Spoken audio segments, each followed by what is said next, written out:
where you're showcasing the product of the season or upcoming season. But it could also be super small and intimate. And what we found is that, even a dinner with friends is an opportunity to capture content and really engaging content. We actually just got some results from a holiday campaign that we did, and we saw that our holiday dinner with a small group of friends is actually very, very impactful. And it doesn't have to be a huge event, right? But what I would say with that is you need to be crystal clear on what you're trying to achieve, because it can't be everything, right? There might be a moment or it might be an activation where it's gonna be a home run for PR, right? And you're like, okay, this is gonna be amazing, we're gonna get the reach, we're gonna get the placement. But at the same time, we may not be able to leverage that content commercially, right? And that's okay. Like, you just need to decide what it is that you want to do. To reverse it, right? We may need some really rich content for Tommy.com, and we want to use this content in a commercial manner. Then you may want to shift your approach, right? And really make sure that you have full usage, that you can roll it out in commercial channels. And that also affects your talent strategy, your product strategy, and your measurement. So yeah, I think it's just being crystal clear up front with what you're trying to achieve, and then really trying to map out that strategy to not overdo it, but at the same time, get what you need. I'm gonna maybe try to build on that. Is there anything a lot of your time is spent on connecting dots with content? As you think about content creating, or is there anything that you would add to what you do? Yeah. So I think building on being crystal clear about what you're trying to achieve is the first step. But when looking at the content that you're planning, you're thinking about where is this going to show up. First, what kind of event is it? If it's the Met Gala, that's something that's meant to be blasted far and wide. So we're thinking about, okay, what is the best content that can be shared from any kind of, whether it's an editorial platform, reposted by a social platform, something like that. But then also, when we take that step down to the influencers themselves, whether it's Madeline Klein, whether it's the Stray Kids, how do we basically enable and empower them to be able to tell their story of what their interaction with the brand was like as effectively as possible? So we might have a content creator there, whether it's Olivia or someone else who is there with them, being able to capture content for them to share, working with them as a collaborator to create something, create a storytelling around their moment with the brand. Ultimately, we want to show up as an additive to their experience, not something they have to get done. So we're trying to create experiences with them, no matter what that is, that they want to share and that they're excited about. So that is really the channel strategy. I'll go back to that, but really, we're always just thinking about what is the full journey that a talent is on with us, and what are those key moments that we're trying to amplify from their channels. Then, as Lisa talked about, whether it's showing up on Tommy.com or on stores, what is the appropriate pieces of content that we're planning into for those placements, and how does that take place? Is it something self-captured by the talent themselves? Is this a photo shoot that we put together? Is this behind-the-scenes content that we're capturing at a shoot or at a dressing suite during New York Fashion Week? It's really about figuring out what is the way the consumer is going to expect content to show up that way that doesn't look like an advertisement and really shows the really collaborative relationship that we have with talent in the most authentic way. All right, you mentioned social or content creator in Olivia's speaking. Olivia, as we think about social media specifically as a touch point, what makes for the most successful or best engaging content?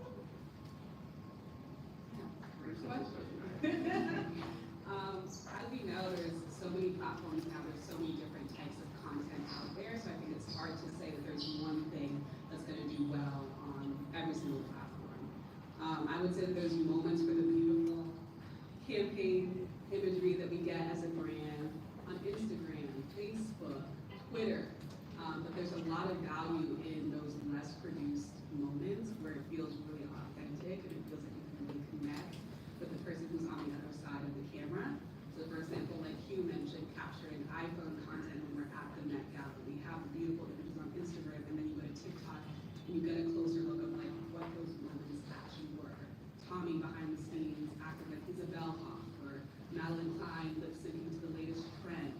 I think it's about kind of having that versatility in your content, and pushing it where it makes sense. So yeah.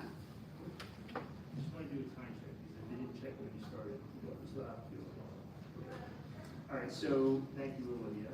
I want to go to Jazz, I want to go to Jazz now. What gets, so we talked about different uses of online store. What gets, like, of that earned media, and media, press marketers, what gets press marketers excited about covering these stories over time? So on the PR side, so that we really are trying to, our number one aim is to get organic coverage, right? I'm sure you see a bunch of paid advertorials and et cetera, and maybe it's not so authentic and you automatically know that these talents are just scrolling through and just doing their next ad. So my job is to get something organic. So how do we do that? We have to offer them something that's exciting for these editors, that's gonna cut through. So whether that be an exclusive interview, exclusive access to them, it could be even an exclusive image. We really need to get something to them that is gonna hook and make it stay and make the readers feel like it is authentic. So in order to do that, definitely work with all the different teams on the stage to get that done. A perfect example of that, we just had a Met Gala on Monday. So we did a whole dedicated feature story on Madeline Klein, working to get exclusive assets and quotes and interviews, and the same thing with the Stray Kids, which you will see coming shortly, that a very exciting coverage that we just worked on, which we did the same format for. I just think, aside from the fact that book, maybe there's a few or maybe your top challenges, what are some of the, what would the challenges they run into in this media or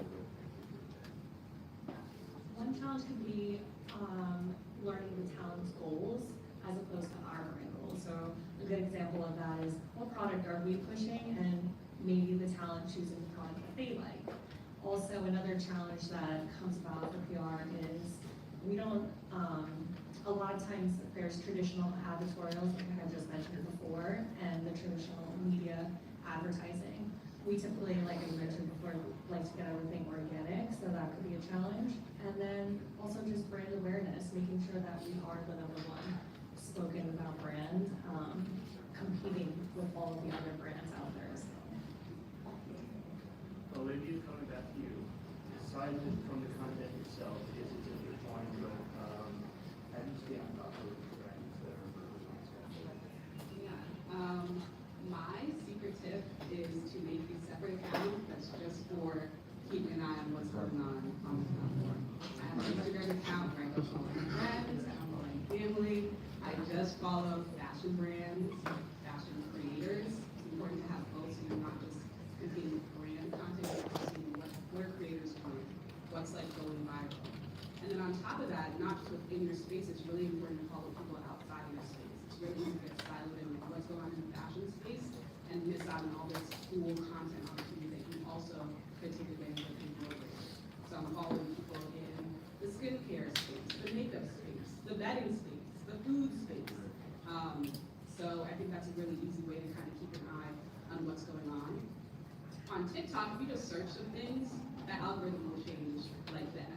So search some things that kind of are relevant to what you're posting about, and you'll start to see content within that space in its entirety. But I also do want to mention that not everything has to be tied to a trend for it to do well.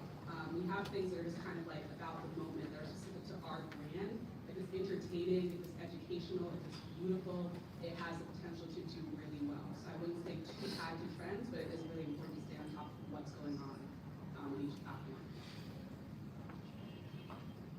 Okay, we are out of time here, thank you, I think that was a great finish. Can I do 30 seconds? We're gonna do, yeah, okay, rapid fire. Your best memory or favorite influencer event? Mine definitely has to be this is a brunch that you held. Sorry, it was the most incredible event that I've worked here at Tommy. I've been here for about 2 years, and the entire team worked so hard, and we were able to get so many dedicated feature stories, and everything felt organic, and the right talent was there, and it was so different during Fashion Week because we did something that was not so traditional. It was a brunch instead of a show. So definitely my top favorite. Cynthia, Jasmine took mine. I'm gonna go with Miami F1 last year.